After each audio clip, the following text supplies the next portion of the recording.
Hey, Skift listeners, hear about the latest trends in the travel industry with the Brand USA Talks Travel podcast. Right now, listen to special live from IPW interviews featuring U.S. Travel's Jeff Freeman. DMOs are at the heartbeat of U.S. travel. Liz Bittner from Travel South. A lot of key gateway markets are back. LA Tourism's Adam Burke. We all win when we all partner together. Plus, Brand USA's Stacey Melman and Jackie Ennis with international travel trends and Chris Thompson's farewell finale. I'm Mark Lapidus. Join us for Brand USA Talks Travel on your favorite podcast platform. Brand USA Talks Travel.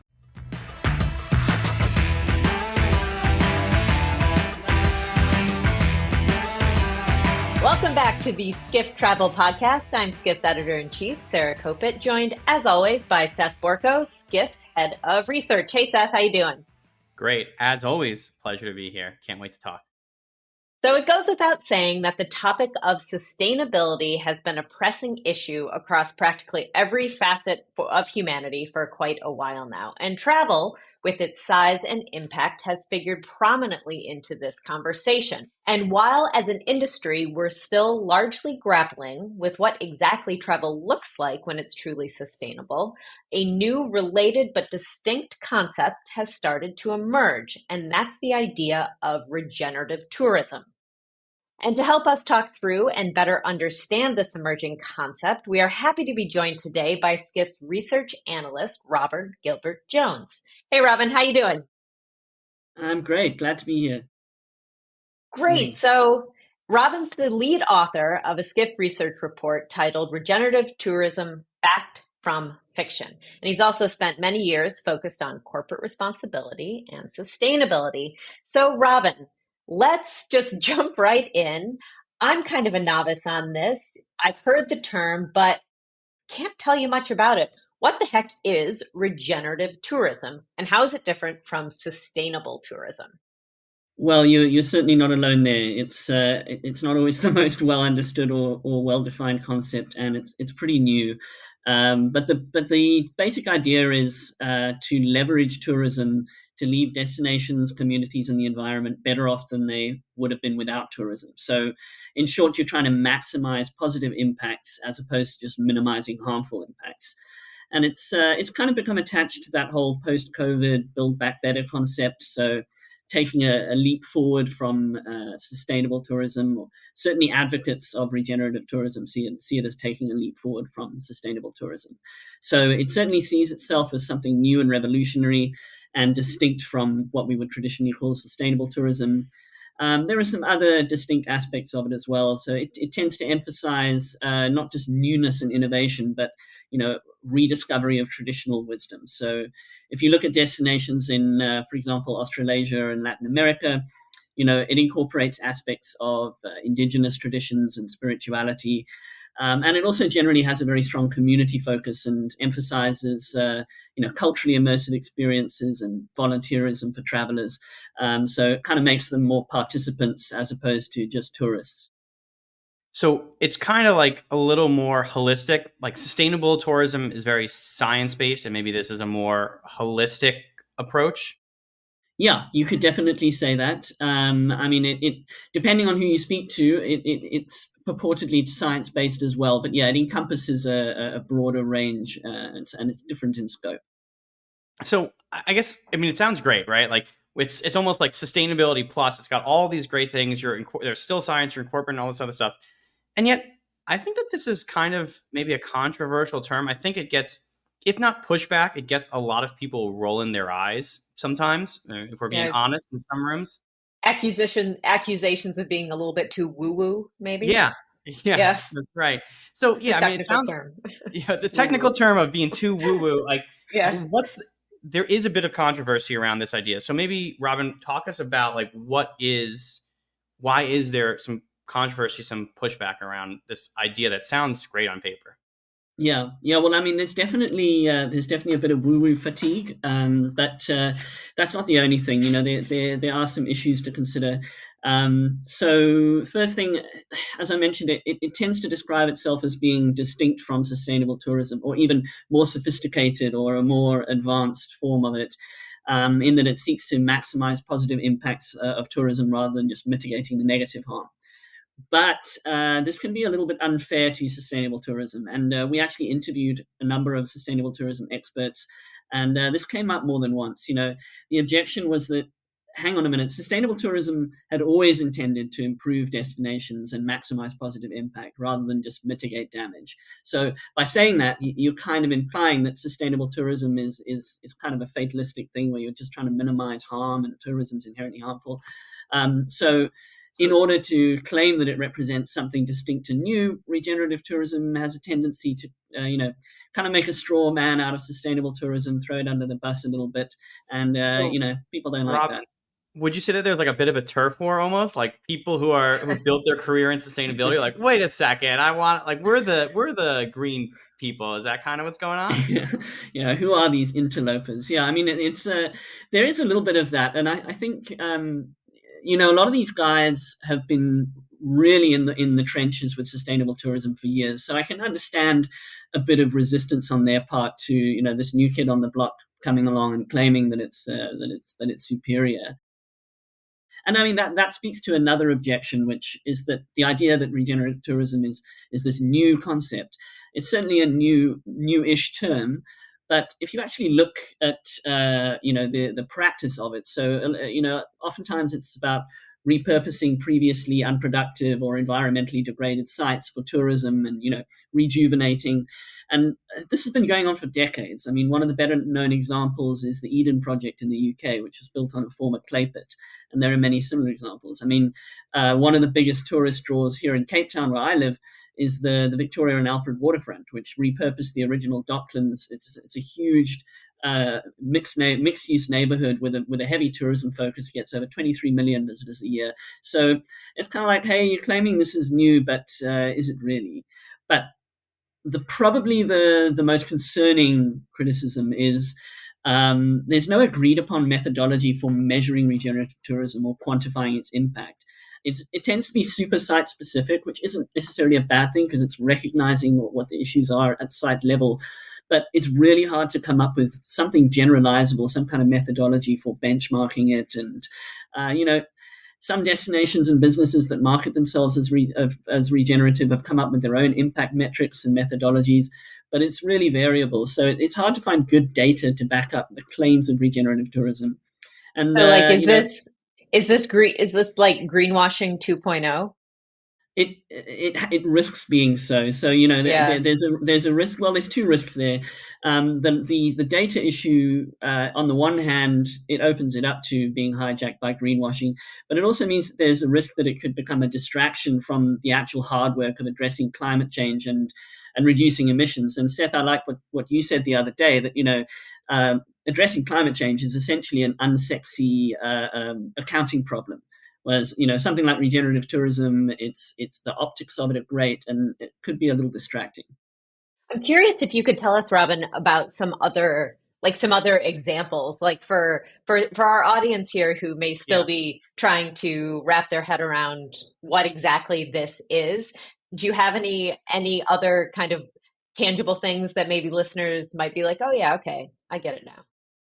Yeah, I mean, there's some interesting stuff being done, and I don't want to disregard the term. It's very it's a broad church. It's very variable, and as I said, it's quite site specific. But one example is New Zealand have been really hot on regenerative tourism. I mentioned that concept of making tourists participants, and they have this concept of temporary localhood.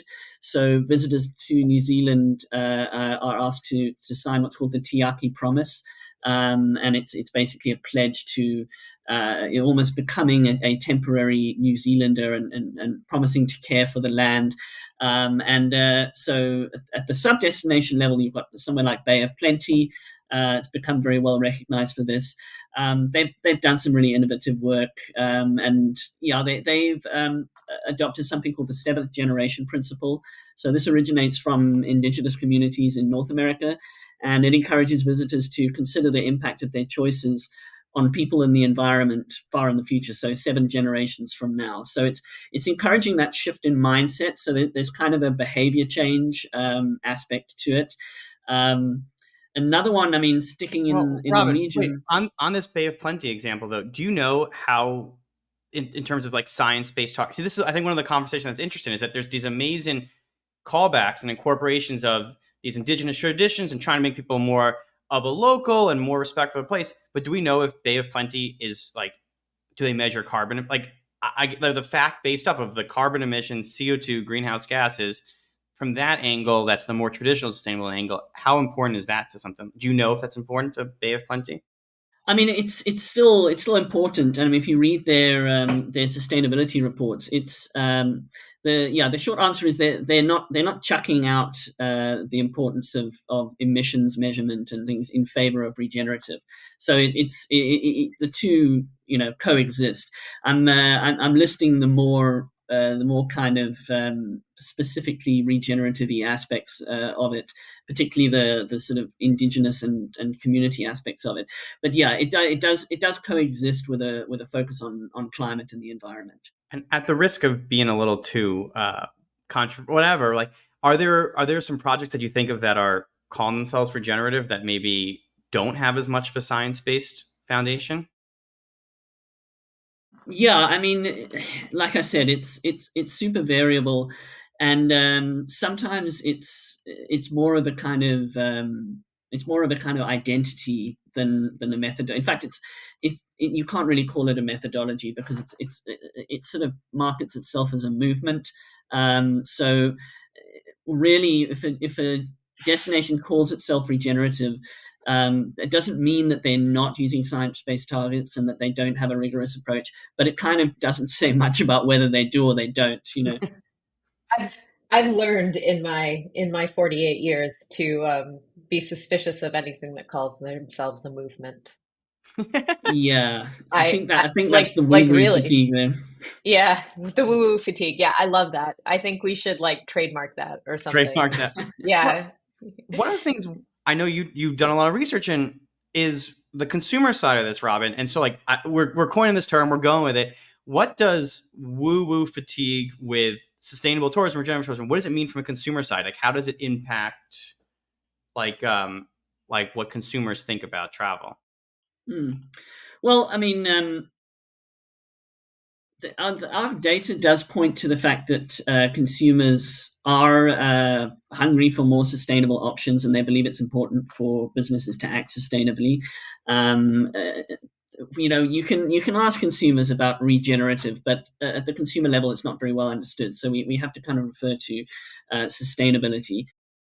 But I mean, you're seeing a generational shift as well. So we've also found that Gen Z and millennial travelers are particularly engaged on sustainability and ecological issues, and they're very motivated in their travel decisions by a desire to connect with nature. So both regenerative and sustainable travel do fit nicely in there, and they also show concern about tourism's potential negative impact on local communities and cultural heritage.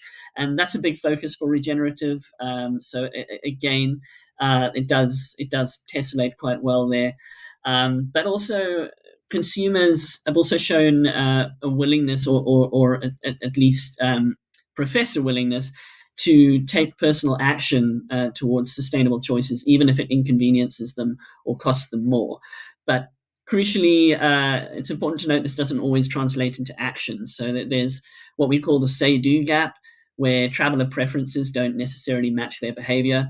And there are quite a few potential reasons for this, but an important one to consider is that they don't necessarily trust the sustainability claims being made by the tourism industry, which goes back to the earlier point about greenwashing and the need to actually demonstrate your impact. And one of the other data points we found is that quite a lot of consumers are suspicious of some sustainability claims being made by tourism businesses, and kind of think it's mostly just greenwashing. There's also just the general laziness of humans, I find, as well. Never underestimate that factor. Yeah, never underestimate. Yeah. So, Robin, Seth, let's take a break there and hear a little bit from our sponsors, and then we'll come back on the other side. Hey, Skift listeners, hear about the latest trends in the travel industry with the Brand USA Talks Travel podcast. Right now, listen to special live from IPW interviews featuring U.S. Travel's Jeff Freeman. DMOs are at the heartbeat of U.S. travel. Liz Bittner from Travel South. A lot of key gateway markets are back. LA Tourism's Adam Burke. We all win when we all partner together. Plus, Brand USA's Stacey Melman and Jackie Ennis with international travel trends and Chris Thompson's farewell finale. I'm Mark Lapidus. Join us for Brand USA Talks Travel on your favorite podcast platform. Brand USA Talks Travel. Well, welcome back to the Skift Travel Podcast. We are still joined by Robin Gilbert-Jones, analyst at Skift Research, and we're still talking about regenerative tourism. When you left us right before the break, we were talking about challenges with the say-do gap in tourism and how many consumers either don't trust the industry or perhaps are a little bit lazy, we might even say.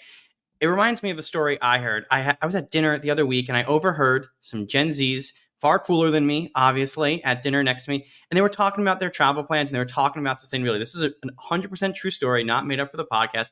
And the conclusion they came up with is, it's too complicated. I can't make a difference. I expect the businesses to just do it for me. That was their conclusion. That I obviously, very rude to my partner. I put down my fork. I was eavesdropping really hard. So let's talk about that, Robin. What is the onus for sustainability on the travel industry and regenerative on the travel industry? And what does the industry need to do better, either for regenerative or sustainability? What do you think about that, Robin? Well, yeah, I mean, the first thing to say is greenwashing is a huge issue for the industry. So, you need to be able to back up any sustainability claims you're making.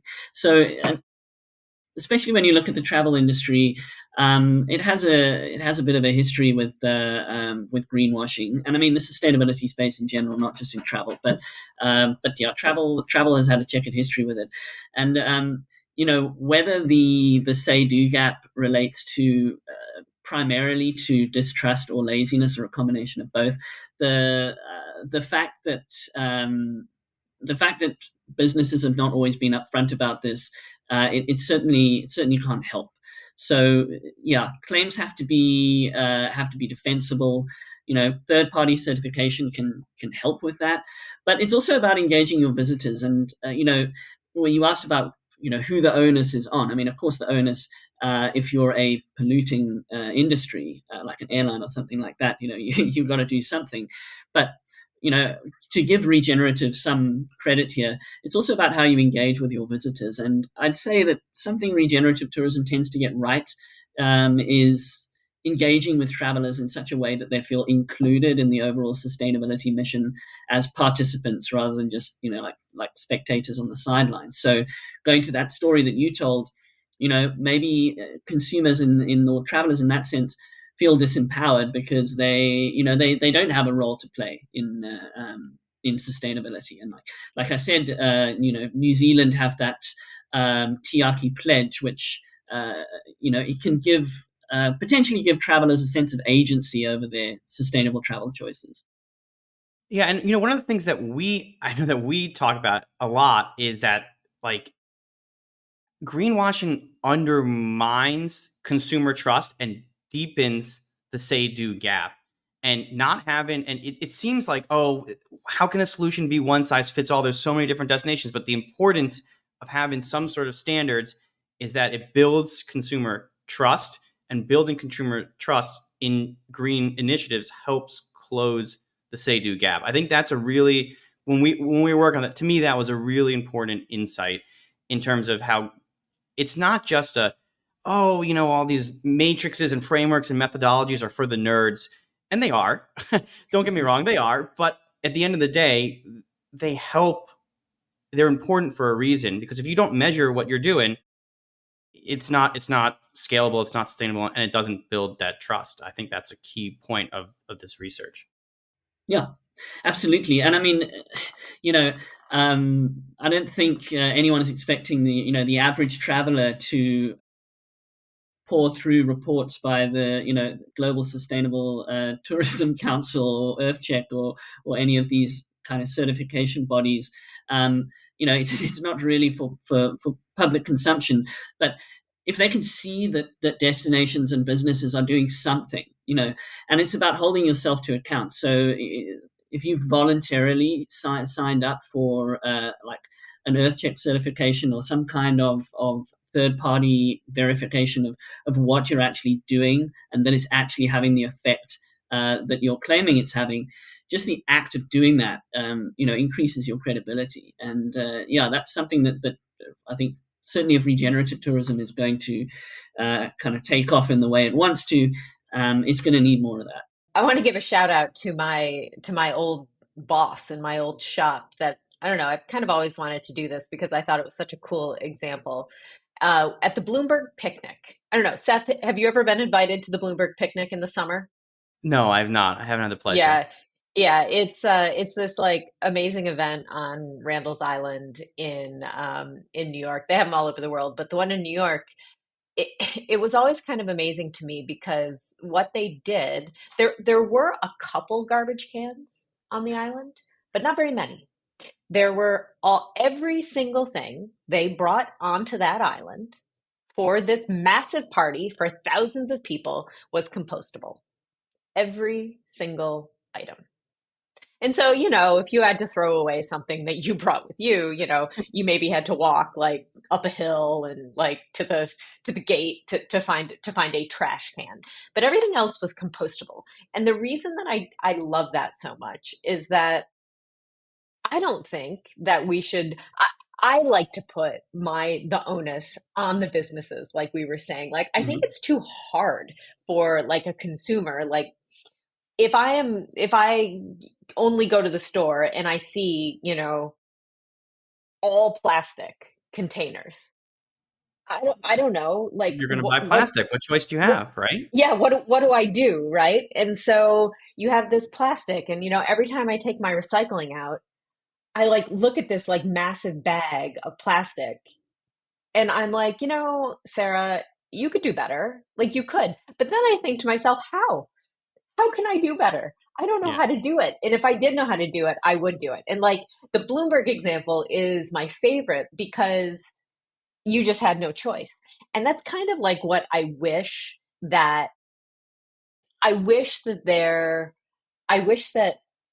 companies, travel companies, like places that we all go, I wish they kind of didn't give us the option. I don't know how that pertains to regenerative tourism, but it's been a story that I wanted to share for quite some time. No, I think it's a big deal. No, here, let me tie it in for you if you'll let me try and close the loop here. And it ties back to this like Bay of Plenty case study that Ron was talking about.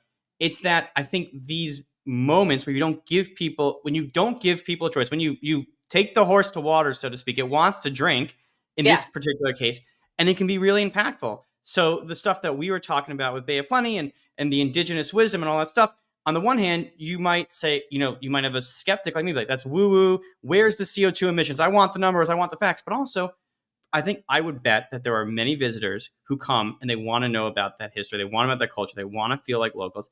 And that becomes that meaningful story that they then want to tell. They don't really know why. They just want to tell that story on a podcast, right? Yeah. And that's the kind of thing that these destinations want. So I think it's, if I can maybe thread some loops here, I think it speaks to how it almost loops in with experiential travel, how sustainability done well can become an experience and a story and immersive in a really meaningful way to consumers, but usually not in a cheap way. Bloomberg has plenty of money to spend. Exactly. And that comes back to the credibility. Do I trust that if you're going to take me on this great experience and I'm going to pay for it, that it's going to be worth it? I think that's a big piece of it. So, Robin, what is the verdict? Like, let's get down to brass tacks. Yeah. Should we embrace regenerative tourism as like the path forward? We're all in the travel biz. Like, is this the holy grail?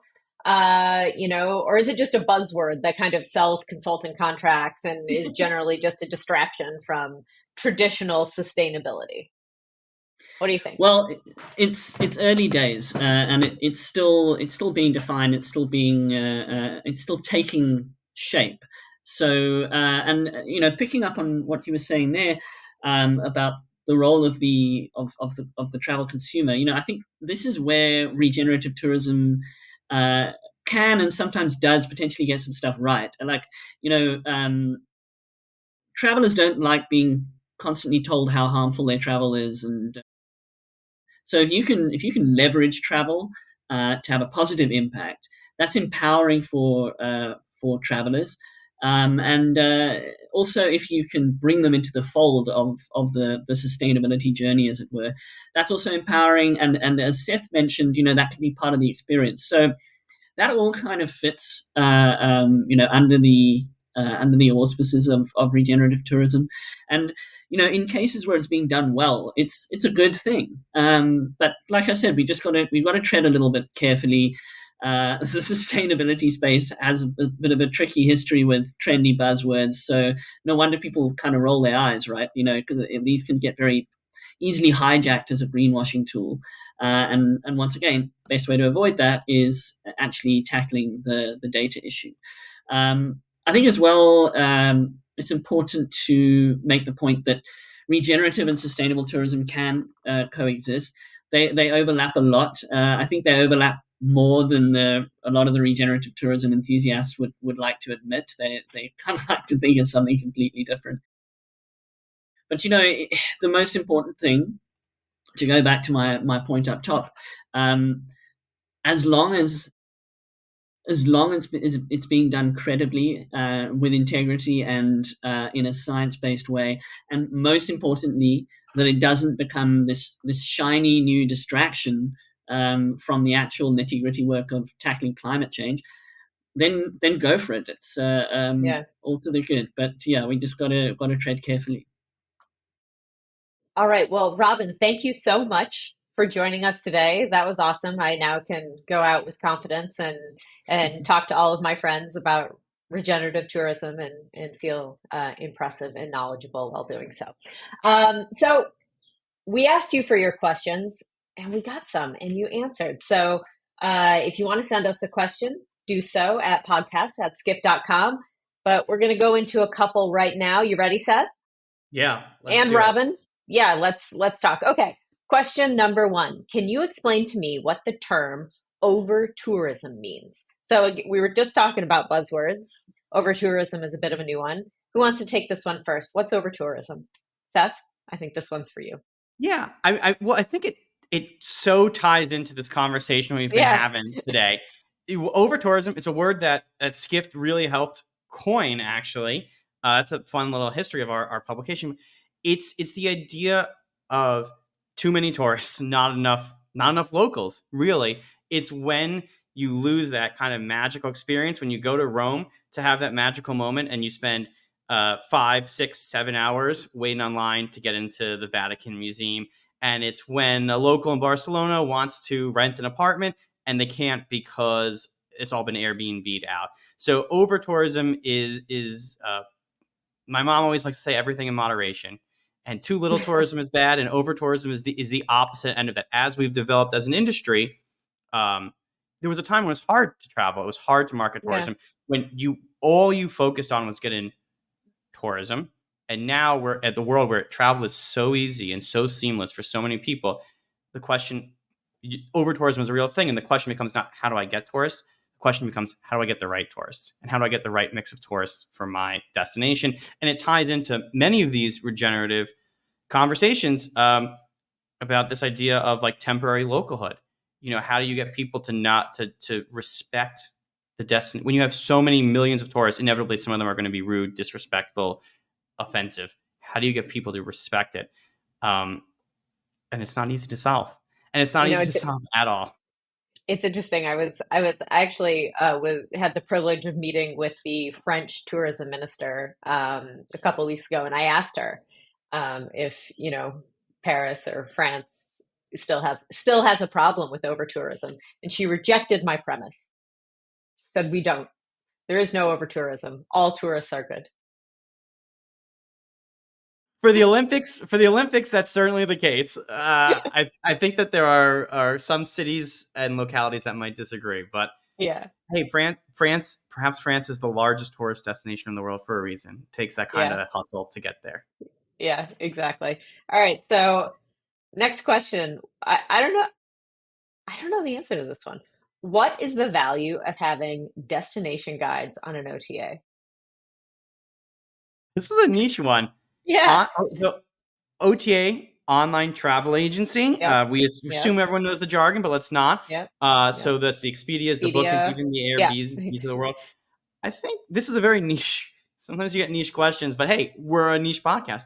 Sometimes you get niche questions. I think this one has to do with the billboard effect, which is what there's some OTA, Expedia PR flack who's really excited that we're mentioning this. This is the OTA marketing coup de grace, where they say that, look, the importance of having OTA search engines and meta search engines in the ecosystem goes beyond just driving direct traffic to your site or to your platform or to whatever.